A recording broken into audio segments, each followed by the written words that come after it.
आप में से कितने लोग हैं जो बहुत एक्साइटेड हैं आज के सेशन को लेकर के?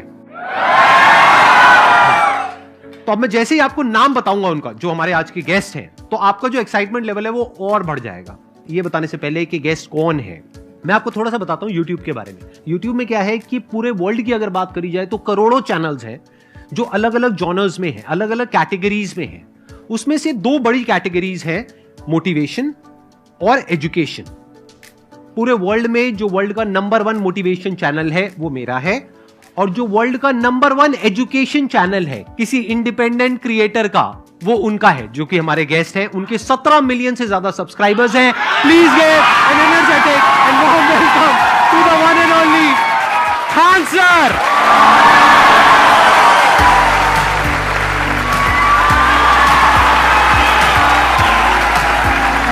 क्या हाल चाल जी, कैसे हैं आप?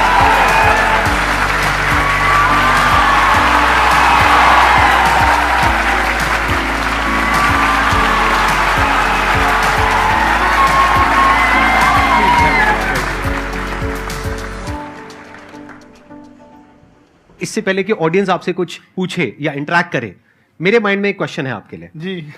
जो बच्चे हैं वो आपके इतने दीवाने क्यों हैं, इतने पागल क्यों हैं आपके पीछे? मतलब मेरे कमेंट सेक्शन में भरा पड़ा था, खान सर कब आएंगे, खान सर कब आएंगे। मतलब ऐसा क्या जादू कर दिया आपने बच्चों के ऊपर? ये सवाल हम आपसे भी पूछते हैं, हमारे पे भी इतना कमेंट आया, इतना मेरे तो ऑफिस में लोग चले आए कि सर कब जा रहे हैं। अच्छा। क्योंकि हम लोग का तो एग्जैक्ट है, वही पढ़ाना है। हाँ। तो देखिए, हम लोग का मेन है कि बच्चों को जो जरूरत रहती है कि अगर लड़का पढ़ने आ रहा है ना, उसके मन में कोई डाउट ना रह जाए। हम उसको कहते हैं कि हम तुम्हें पढ़ा रहे हैं, दम है तो भूल के दिखाओ, याद करके नहीं।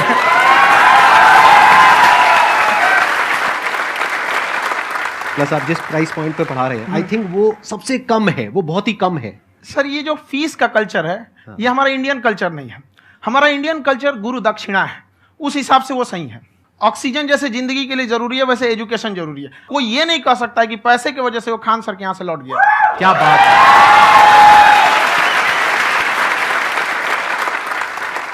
मैंने देखा कि आपका ये जो चैनल है कि ये पिछले 3 साल के अंदर अंदर ही ग्रो किया है। हमको जब चैनल शुरू हुआ तो एक दिन में हम 4-5 वीडियो बनाए।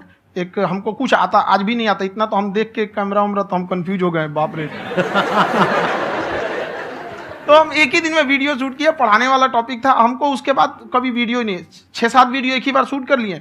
और एक जो थे जिनका कैमरा वगैरह था, मेरे पास कैमरे भी नहीं थे उस टाइम, और कैमरा 35,000 का था, तो 6 महीना इसी में लग गया, जो 35,000 इसी में फंस जाएगा। तो उनके कैमरे से शूट किए, उन्होंने कोई चार्ज लिया, उसके बाद हम छोड़ ही दिए।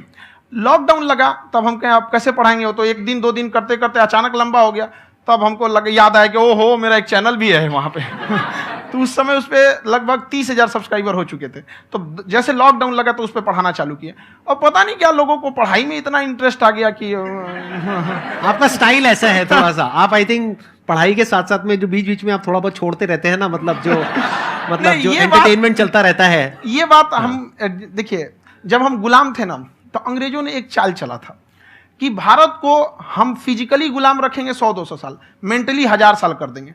उन्होंने पढ़ाई का मॉडल चेंज कर दिया। उन्होंने ऐसा डिजाइन किया कि ये टीचर की रिस्पॉन्सिबिलिटी है, वो पढ़ा के चला जाए। टीचर की रिस्पॉन्सिबिलिटी यहाँ खत्म नहीं हो जाती है। पढ़ाना तो कोई भी पढ़ा सकता है, टीचर की इससे बड़ी रिस्पॉन्सिबिलिटी होती है उसे समझाना। वो समझा कि नहीं समझा। अगर लड़का आपके समझाने के बाद डाउट रह गया तो ये आपकी गलती है। लड़का हमसे पूछता है सर इतनी भीड़ है आपके पास, तो कहे सर डाउट कैसे पूछेंगे? हम कह रहे यार तुम्हारा डाउट बचेगा तब ना पूछेगा तुम डाउट यहाँ पर।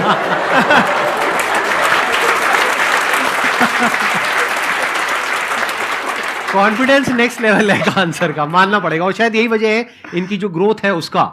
किसी ने शायद सपने में भी नहीं सोचा होगा कि पिछले 2 साल के अंदर अंदर जो आपके चैनल की ग्रोथ हुई है, जैसे आप खुद ही बता रहे हैं कि लॉकडाउन के टाइम पे आपके 30,000 के करीब सब्सक्राइबर्स थे, आज की डेट में 17 मिलियन है। और मेरा एक क्वेश्चन और है, इससे पहले कि ऑडियंस में से आपसे कोई क्वेश्चन पूछे, कि कई बार आप ऐसे भी टॉपिक्स टच करते हैं जो थोड़े से कंट्रोवर्शियल हैं या थोड़े से सेंसिटिव हैं, जिसके ऊपर बात करने की हिम्मत आई थिंक बहुत ही कम लोगों में है। तो आपको कभी ये नहीं लगता है कि कहीं ज्यादा तो नहीं हो रहा है, इसको थोड़ा रोक देते हैं, थोड़ा कम कर देते हैं? क्योंकि कोई लाइन ही नहीं है वैसे तो बोलने को, तो आप कुछ भी बोल दो, कितना भी बोल दो।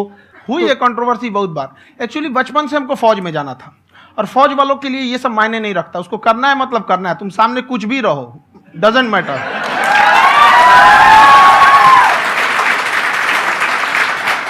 और मैंने YouTube पे देखा कुछ वीडियोस में कि आपका जो इंस्टीट्यूट है वहां पर आज से कुछ साल पहले कुछ बम गिरे थे। हाँ, कुछ गिरे थे, कुछ तो बहुत सॉलिड जगह गिरा था, फटा नहीं वो। मतलब आपके आसपास? हाँ, बम को भी पता है कि टीचर की इज्जत किया जाता है। क्या बात है, क्या बात है। मैं समझ पा रहा हूं कि ये आपके अंदर जो एटीट्यूड है ये कहां से आ रहा है, क्योंकि आप बचपन से ही फौज में जाना चाहते थे, तो आप जंग के मैदान में ही खड़े हैं एक तरीके से। बस फर्क ये है कि आपके हाथ में कलम है, हथियार ना हो करके। हथियार से एक आदमी की जान जा सकती है, हाँ। कलम से बहुत ताकत होता है। शिक्षा एक ऐसा हथियार है ना, हर कुरीतियों से लड़ सकता है, हर तरह की समस्याओं से। और ये एक ऐसा हथियार है, मेटल डिटेक्टर में भी नहीं पकड़ाता है।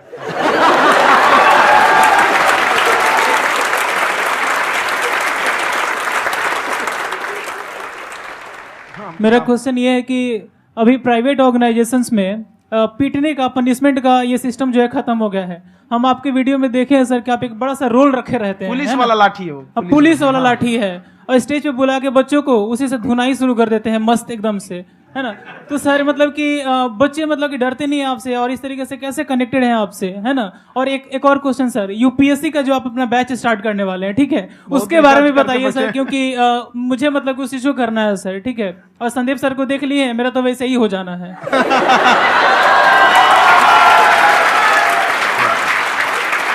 क्या हो जाना है? मेरा पूरा कंप्लीट करो।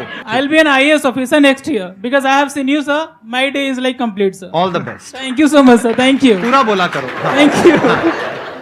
देखिए, लड़कों को जहां तक पीटने की बात है, जब पढ़ाने की बात आएगी तो उसको हम पूरे बेहतरीन ढंग से पढ़ाएंगे। लेकिन जब सजा देने की बात आएगी ना, तो वो भी बेहतरीन ढंग से होगा। ऐसा थोड़ी होगा कि बस एक ही चीज बेहतरीन ढंग से होगा। और डर का होना बहुत जरूरी है। ये डर भी अपने आप में एक मोटिवेशन है, क्योंकि जब आपके अंदर एक थोड़ा सा डर रहे ना, तो डर के भागिए मत। एक ऐसा डर जिसको आप लगे कि नहीं नहीं थोड़ा सा और करने की जरूरत है, फिर तो ये हम इसको क्रॉस कर जाएंगे यहाँ पर। तो लड़कों के अंदर ये डर बनाना भी जरूरी रहता है। और रही बात यूपीएससी वाले की, जो आपने बोला, बहुत सारे लड़के वेट कर रहे हैं यूपीएससी की, क्योंकि 2-2.5 लाख फीस सारे लोग एफोर्ड नहीं कर सकते। और हमारा वही रहता है, हम तो ज्यादातर हमारे स्टूडेंट देखेंगे तो किसी के रिक्शा वाला, सब्जी वाला, यही लोग, इनको तो 2.5 लाख रुपया, इनके पास पूरी संपत्ति नहीं होती है, फीस कहाँ से भरेंगे वहां पे, उसके बाद रहेंगे कहाँ से। तो ऑल ओवर इंडिया से, कश्मीर से कन्याकुमारी तक, गरीब से गरीब भी लड़का उसको पढ़ सकता है। यही कुछ 1000 रुपये मंथली, 12-14 हजार साल का पड़ेगा, खत्म हो जाएगा इतना में।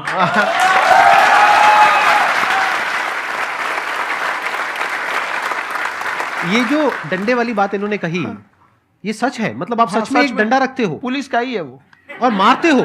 हाँ, कि मतलब अगर कोई लड़की छेड़ता है या ऐसा कोई भी उल्टा पुल्टा काम पढ़ाई करता लिखाई है, कुछ भी गलती करेंगे तो पिटाएंगे वो यहाँ पे, कैमरे पे, ऑन कैमरा, जैसा भी रहे, कुछ भी पिटाना तो उनको फिक्स है। एक तो कोई मतलब विधायक जी थे, उनके लड़का को पीट दिए, तो चला है दल बल लेके अपना वहां पे। उसने घर पे नहीं बताया था कि सर ने पीटा है, बस बोल दिया कोचिंग में पीटा है। बाद में पता चला हम पीटे हैं, तो उसके पिताजी मेरे सामने और पीटे।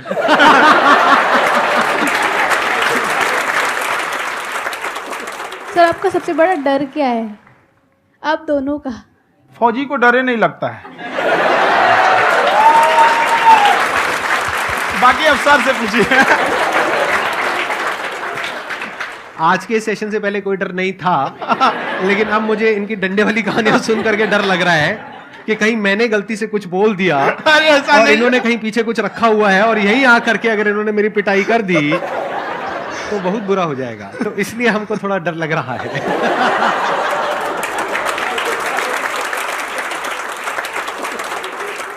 आपकी डेली कितने घंटे क्लासेस होती हैं? 6-7 घंटे। अभी भी खुद ही करते हो आप? हाँ, खुद ही हमारे classes स्टाफ करते परेशान रहते हैं। हम 1:30-2 बजे सोते हैं, सुबह 6 बजे उठ जाते हैं, परेशान रहते हैं। हो? यार इतना क्यों करते हो, है ना? कभी तो उनको भी साथ साथ लगना पड़ता है ना? उनको साथ साथ लगना पड़ता है। हम जग गए हैं तो कोई सोया थोड़ी रहेगा, परेशान रहता, दिन में सोते ही नहीं है बेचारा, कहीं कहीं जाके सोते रहता है। तो हम सीट बांध दिए कि भाई तुम इस समय सो जाना, तुम इधर सो जाना। आपकी शादी हो गई है नहीं हुई अभी? मेरी खुशहाली देख के आप आइडिया लगा सकते हैं।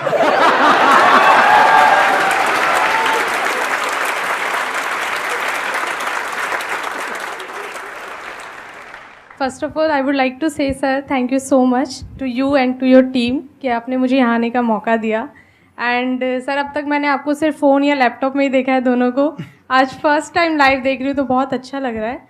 तो मेरा क्वेश्चन ये है सर आपसे जब हम लाइफ में कोई डिसीज़न लेते हैं कि हमें ये पर्टिकुलर चीज़ करनी है, और क्योंकि हम डिसीज़न लेते हैं तो हमारी आदत है कि पहले हम 4 लोगों से पूछते हैं कि तू बता तेरी क्या राय है, तू बता तेरी क्या राय है।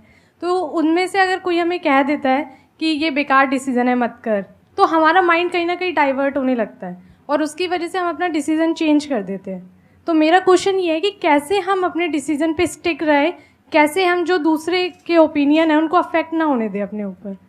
दूसरे से सलाह लेने से पहले एक बार खुद उस पर रिसर्च कर लेना चाहिए, ताकि आप सामने वाला क्या सलाह दे रहा है आपको समझ में आना चाहिए। यहाँ पर ऐसा नहीं है कि कई बार ऐसे होते हैं कि दूसरे वाले को एक्सपीरियंस होता है, तो अगर आपको पहले से आइडिया है, उसके बारे में आप बेहतरीन ढंग से रिसर्च किए हैं कि क्या इसमें प्लस पॉइंट है क्या निगेटिव है, उसके बाद आप किसी से सलाह लेने जाइए। ये नहीं कि मन में सीधा बता गड़बड़ा जाएगा। तो वहाँ पे पहले आपको R&D करना पड़ता है, समझ में आया कि नहीं। और जिंदगी हो या गाड़ी, जीतेगा वही जो टाइम पे गियर चेंज कर रहा है। तो डिसीजन चेंज करना बहुत ज्यादा गलत नहीं है। इन्होंने बहुत अच्छी बात कही है और मैं इसी बात में थोड़ा सा और ऐड ऑन करूंगा कि ये जो आपने कहा ना कि अपने डिसीजन पे स्टिक कैसे रहें, ये कोई अच्छी क्वालिटी नहीं है, क्योंकि टाइम टू टाइम आपको अपने डिसीजंस को चेंज करना होता है। जैसे आपने 4 लोगों से डिस्कस किया, कोई इंसान कुछ पॉजिटिव बोल रहा है, कोई नेगेटिव बोल रहा है, उससे फर्क नहीं पड़ना चाहिए। डिपेंड ये करता है कि वो जो बोल रहा है उसका बेसिस क्या है। क्या वो किसी नॉलेज या एक्सपीरियंस के बेस पे बोल रहा है या ऐसे ही कुछ भी बोल रहा है? ऐसे ही बोल रहा है तो फिर उसकी बात पे ध्यान क्यों दे रहे हो? अगर किसी नॉलेज या एक्सपीरियंस के बेस पे बोल रहा है, फिर चाहे वो पॉजिटिव बोल रहा है चाहे नेगेटिव बोल रहा है, दोनों ही मायने रखता है। उसके बाद में रिसर्च करनी है और फिर रिसर्च करने के बाद में फाइनल डिसीजन अपना खुद का होना चाहिए। अब वो डिसीजन उससे अलग भी हो सकता है जो आपने पहले लिया था, और वो सेम भी हो सकता है। सर मेरा क्वेश्चन दोनों से है आपसे, how to deal procrastination and laziness. हमारा ब्रेन है ना, ये बहुत आलसी टाइप का है, इसको आराम खोजना पसंद है। अब थोड़ा सा भी आप इसको आराम की ओर लेके चले गए ना तो फिर उधर ही रहेगा। आप सोचेंगे 10 मिनट आराम कर लेते हैं ना, तो 10 मिनट 2 घंटा बना देगा। उसको टॉर्चर कीजिए, चल 10 मिनट बाद में उसको आप उस पर हावी में, वो कह रहा है कि हमको आराम चाहिए, आपको हाँ आराम मिलेगा, पहले काम फिर मिलेगा आराम। तो आप उसके हिसाब से मत चल। आपका मन कर रहा है थोड़ा सा देख लेते हैं, कोई नोटिफिकेशन आया, आप कोई काम कर रहे हैं, क्यों पहले काम कर लीजिए, बाद में देखिएगा ना नोटिफिकेशन। आप हावी मत होने दीजिए यहाँ पे। अगर आप 5 मिनट भी थोड़ा सा लूज पड़े ना, थोड़ा सा कमर सीधा कर लेते हैं, 2 घंटा बर्बाद कर दिया आपको। हावी मत होने दीजिएगा उसको अपने ऊपर। प्रोक्रेस्टिनेशन को तोड़ने का एक ही तरीका है, सबसे छोटे लेवल पे ले जा करके उस गोल को तोड़ दो। यानी वो गोल बहुत बड़ा है, उसको ब्रेक डाउन करो, उसके सबसे पहले स्टेप पे आ जाओ कि उसको अचीव करने का सबसे पहला स्टेप क्या है। जैसे गाड़ी चलाना सीखना है, उसका सबसे पहला स्टेप क्या है। अगर घर में कोई नहीं है सिखाने वाला या सिखाने वाली, तो बाहर जा करके जो गाड़ी का ड्राइविंग स्कूल है उधर जा करके पैसे दे दो। अब फंस गए ना तो फंसा दो अपने आप को। दिमाग ये लगाओ कि अपने आप को कैसे फंसाया जाए। जब हम फंस जाते हैं ना तो फिर हमको वो काम करना ही पड़ता है। Then there is no looking back. जब तक आप सोच रहे हो तब तक सोच रहे हो, उसको बोलते हैं पैरालिसिस ऑफ एनालिसिस, कि आप सोचते चले जा रहे हो अपने माइंड में, मैं ये करूंगा वो करूंगा वो करूंगा वो करूंगा, और प्रोक्रेस्टिनेट हो रहा है, वो चीज टलती चली जा रही है। तो उसको छोटे से छोटे लेवल पे ब्रेक डाउन करके उसको कर दो, दैट इज नंबर 1। और जैसे ही करना शुरू करते हो, कोशिश करो कि उसको जब तक कि आप सही से नहीं कर लेते हो उसको छोड़ना नहीं है, तो आपकी लेजीनेस भी खत्म हो जाएगी। कई लोगों को तो हमने देखा है जो सप्ताह में कुछ भी नहीं करता, वो भी संडे को आराम कर रहा है।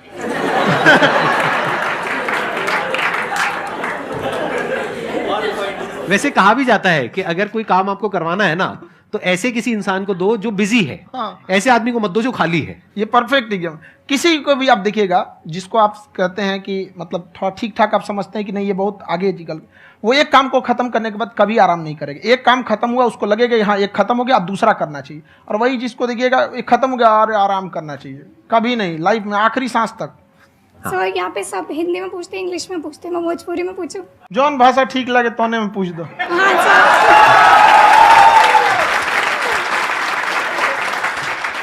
सर ये पूछे के चाहते नहीं कि जैसे हमने के पढ़ाई करी नहीं सर, तो कभी कभी डेली टारगेट्स जो होला वो कंप्लीट ना होला। अगर टारगेट्स कंप्लीट भी होला तो फिर ऐसा इरिटेशन या फिर वो एंजाइटी या फिर कि और करना है या फिर अभी नहीं हुआ, वो चीज़ हमेशा रहेला। तो वो कम कैसे करल जाए? देखिए टारगेट्स को ना हम लोग को एक अपने हिसाब से पहले फिट करना चाहिए। ऐसा नहीं कि दूसरे किसी इंसान को देख के हम टारगेट फिट कर ले। कोई लड़का 8 घंटा पढ़ रहा है, कोई पहली बार अभी पढ़ना ही चालू किया, उसको देख के 8 घंटा पढ़ेगा तो पढ़ाई छोड़ देगा।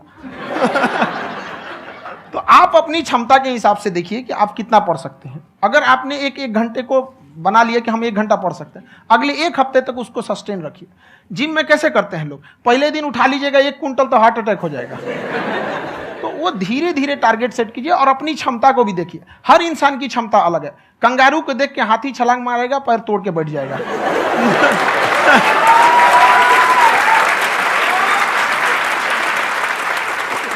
अब संदीप सर का मोटिवेशन देख के इसका मतलब क्या कि ट्रेन के आगे खड़ा हो जाएंगे, ढकेल देंगे तुमको।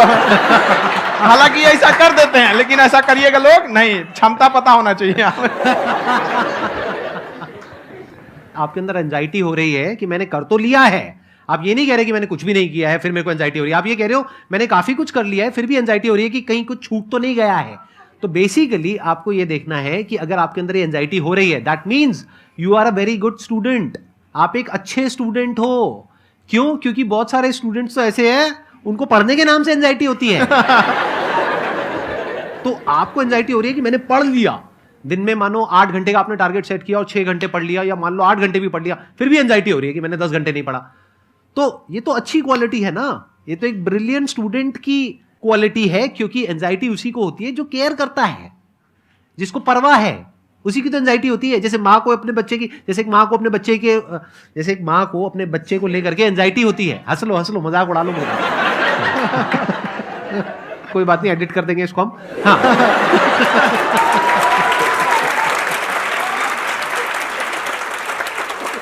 जैसे एक माँ है, उसको अपने बच्चे को लेकर के एंजाइटी होती है, थोड़ी सी भी तबीयत खराब हो जाए उसको एंजाइटी होती है, चाहे बच्चा ठीक भी है, डॉक्टर को नहीं होती है। क्यों? क्योंकि माँ को उस बच्चे से प्यार है। तो दैट मीन्स कि आप अपनी पढ़ाई को लेकर के सीरियस हो, इस वजह से आपके अंदर एंजाइटी हो रही है, विच इज नॉर्मल। जहां पर प्यार मोहब्बत होती है वहां पर थोड़ी बहुत एंजाइटी तो होती ही है ना। समझ रहे हो ना मैं क्या कहना चाह रहा हूं? आप लोग समझ रहे हो ना मैं कहां जा रहा हूं? जब वो किसी और से बात करती है तो एंजाइटी होती है ना।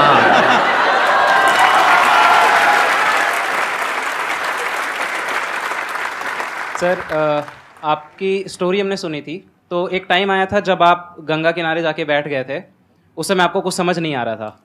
तो उस समय मतलब आपने ये डिसीजन कैसे लिया कि अब आगे नहीं, यहाँ से वापस जाना है? रास्ता ही नहीं था। घर जाने के लिए एटलीस्ट 90 रुपए चाहिए थे, जेब में 40 रुपए थे। कैसे घर जाते हैं? और हम गंगा के किनारे चुपचाप बैठे बैठे हम कहें कि अब बहुत टेंशन हो गया, अब घर जाना चाहिए। रूम पे तो किराए के रूम पे ही आदमी सारे लोग रहते। गए वहाँ पे तो रूम लॉक हो गया था। तुम खटखटाए तो ऊपर से गुस्सा से बोले जो ऑनर थे, क्या टाइम हो गया है? तुम कहे 9-10 बज रहा होगा। घड़ी देखिए तो 2 बज रहा था रात का, 2-2:30 बज गया था वहाँ। टेंशन में आप तो होता है, कई बार ऐसा समय आएगा कि लगेगा जैसे अब कुछ नहीं हो सकता है। तो इससे घबराना नहीं है। कभी कभी गुच्छे की आखिरी चाबी भी ताला खोल देती है। जो बातें आपने बताई कि घर में प्रॉब्लम्स ये तो बहुत लोगों ने फेस करी वहां पर। आप अकेले नहीं है, बहुत लोगों ने ये प्रॉब्लम्स फेस करी, बहुत तरह की प्रॉब्लम्स देखी, बहुत तरह की स्ट्रगल्स देखी, लेकिन वो सब इतने कामयाब नहीं हो पाए जितने कि आप हुए। तो आपके अंदर ऐसा कुछ ना कुछ है जो औरों के अंदर नहीं है। तो वो मैं जानना चाह रहा हूं कि वो ऐसा क्या था जहां से कि आपका दिमाग यहां तक सोच पा रहा है कि मैं पूरे इंडिया में इतने बड़े लेवल का चेंज लेकर के आ सकता हूं, एजुकेशन फील्ड में रेवोल्यूशन लेकर के आ सकता हूं। ये सोचना ही बहुत लोगों के बस का नहीं है। मेरी एक खुद की थिंकिंग, अगर हमको कोई 100 रुपए किसी काम के लिए दिया, हम सबसे यही कहते हैं, तो हम कोशिश करते हैं उसे 200 का रिटर्न दे।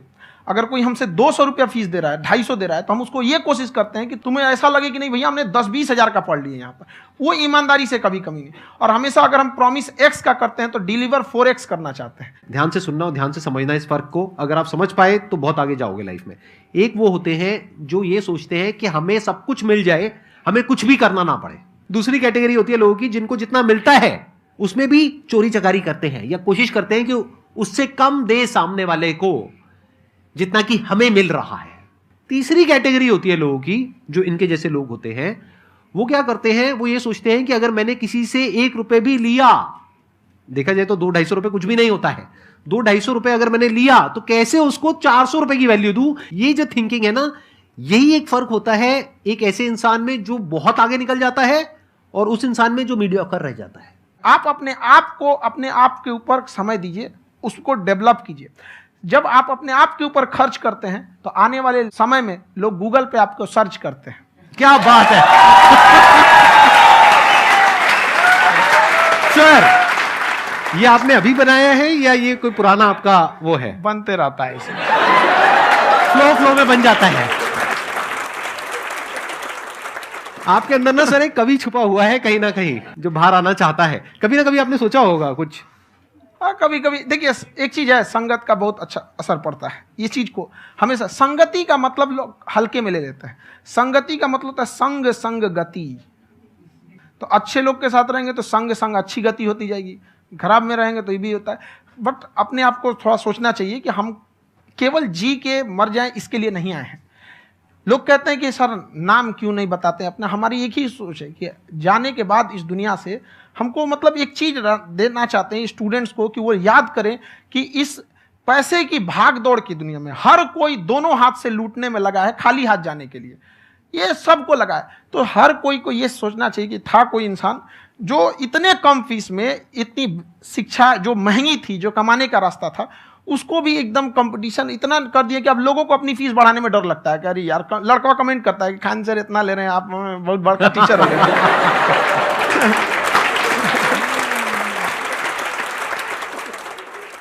खान सर की एक क्लिप है, ये समय और समझदारी में बहुत फ़र्क होता है।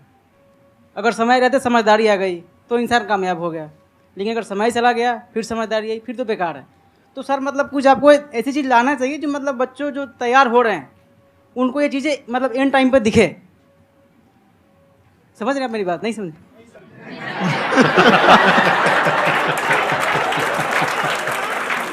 यही होता है सर, सर का मोटिवेशन ज्यादा हो जाता है।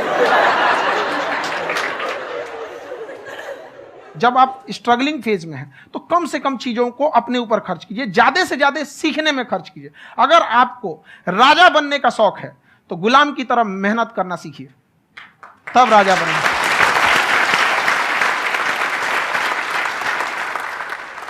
ये दुख, ये दर्द, ये सब तेरे अंदर है। तू अपने बनाए इस पिजड़े से बाहर निकल के देख, तू अपने आप में एक सिकंदर है।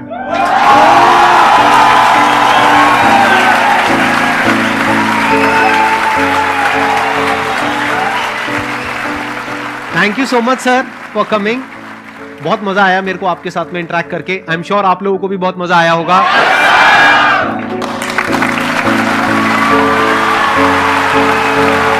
Thank you so much.